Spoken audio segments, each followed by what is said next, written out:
আজি আমাৰ আজমল ল কলেজখন পাৰ্মানেণ্ট কেম্পাছত শিফ্ট হৈছে আৰু 2018ত এষ্টাব্লিছ কৰা আমাৰ আজমল ল কলেজখন ইমান দিন হোজাই মেইন ৰোডতে চলি আছিল টেম্পৰাৰী কেম্পাছত আৰু আজি আমাৰ মেইন কেম্পাছত শিফ্ট কৰা হ'ল আৰু ইমান নাটকধুনীয়া বিল্ডিং গোটেই ষ্টেট অফ দ্য আৰ্ট ইনফ্ৰাষ্ট্ৰাকচাৰেৰে কমপ্লিট কৰা হৈছে বিল্ডিংখন আৰু তাৰ কাৰণে আমি আমাৰ আজমল কলেজৰ প্ৰিন্সিপাল ডক্টৰ আকাশ আলী ছাৰ আৰু সমূহ শিক্ষক শিক্ষয়িত্ৰী সকলোকে আমি অভিনন্দন আৰু কৃতজ্ঞতা যাচিছো যে তেওঁলোকে ইমান ধুনীয়া এটা ইনফ্ৰাষ্ট্ৰাকচাৰ পাইছে। আজি আমাৰ এই কেম্পাছ উদ্বোধনী প্ৰগ্ৰামত বিশেষকৈ আমাৰ চিফ গেষ্ট হিচাপত মাতিছিলোঁ আমি ডিষ্ট্ৰিক্ট ছেছন জাজ অভিজিৎ ভট্টাচাৰ্য ছাৰ আৰু লগতে আমাৰ ডিষ্ট্ৰিক্ট মেজিষ্ট্ৰেটৰ পৰা আৰম্ভ কৰি বহুত গেষ্ট আহিছিলে আৰু তেওঁলোকৰ উপস্থিতিত বিশেষকৈ আমাৰ এই কলেজখন উদ্ঘাটন কৰা। আমাৰ আজমল ল কলেজৰখনে জন্মলগ্নৰ পৰা যথেষ্ট ভাল ৰিজাল্ট গুৱাহাটী ইউনিভাৰ্চিটিত কৰি দেখুৱাই আহিছে আৰু এতিয়া যিটো ইনফ্ৰাষ্ট্ৰাকচাৰ আমাৰ ট্ৰাষ্টিসকলে দিছে যে ইয়াতে লাইব্ৰেৰীৰ পৰা আৰম্ভ কৰি মুড কোৰ্টৰ পৰা আৰম্ভ কৰি গোটেইখিনি ফেচিলিটি ইমান ধুনীয়াকৈ দিছে। নিশ্চয় আমি ভাবিছোঁ যে আমাৰ টিচাৰসকলে আৰু ভালকৈ তেওঁলোকে ইয়াতে চেষ্টা কৰিব, যত্ন কৰিব আৰু যেনেকৈ আমাৰ ষ্টুডেণ্টসকলে ইমান গুৱাহাটী ইউনিভাৰ্চিটিৰ ভিতৰত প্ৰথম ৰেংকৰ পৰা প্ৰতি বছৰে আনি আছে আৰু ভাল প্ৰদৰ্শন তেওঁলোকে কৰিব। গতিকে এই আমাৰ আজমল ল কলেজ পৰিয়ালৰ ফালৰ পৰা আমাৰ ট্ৰাষ্টি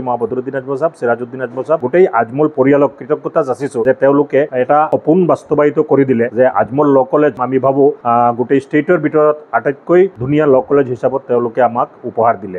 এতিয়াতো আমাৰ দুটা কোৰ্চ চলি আছে আজমল ল কলেজ। এটা হৈছে 5 year BA-LLB প্ৰগ্ৰাম, তাতে 60 seats আছে আৰু আমাৰ 3 year LLB প্ৰগ্ৰাম আছে, তাতেও 60 seats আছে। যথেষ্ট উৎসাহ আমি দেখা পাইছোঁ ল'ৰা ছোৱালী ফালৰ পৰা। এইবাৰো বহুত ষ্টুডেণ্টক আমি এডমিশ্যন দিব পৰা নাই, গতিকে আমাৰ প্ৰিন্সিপাল ডক্টৰ আকাশ আলী ছাহেবে তেখেতে প্ৰচেষ্টা চলাই আছে। আমি ইউনিভাৰ্চিটিৰ ফালৰ পৰা আৰু বাৰ কাউন্সিল অফ ইণ্ডিয়াৰ পৰা আৰু 60 seater এপ্ৰুভেল লোৱাৰ কাৰণে যাতে আমাৰ বহুতো ল'ৰা ছোৱালী তেওঁলোকে বিমুখ হৈ যাব লগা হয়। গতিকে আমি অহা বছৰ আমি চেষ্টা কৰিম যে 60 দুটা বেচ আমি BA-LLB প্ৰগ্ৰামত লওঁ আৰু এটা বেচ আমাৰ BA-LLB প্ৰগ্ৰামত। বৰ্তমানে আমাৰ নিয়াৰ এবাউট 400 ষ্টুডেণ্ট আছে আৰু ইতিমধ্যে 200ৰো অধিক ছাত্ৰ ছাত্ৰী ইয়াৰ পৰা পাছ কৰি গৈ পেলাই বিভিন্ন কোৰ্টত তেওঁলোকে প্ৰেক্টিচ কৰি আছে। গতিকে আমি দেখা পাইছোঁ যে আমাৰ ষ্টুডেণ্টবিলাকে যথেষ্ট ভাল প্ৰদৰ্শন তেওঁলোকে কৰি আছে আৰু সমাজত তেওঁলোকে ডাঙৰ এটা অৱদান আগবঢ়াই আছে। আজি আমাৰ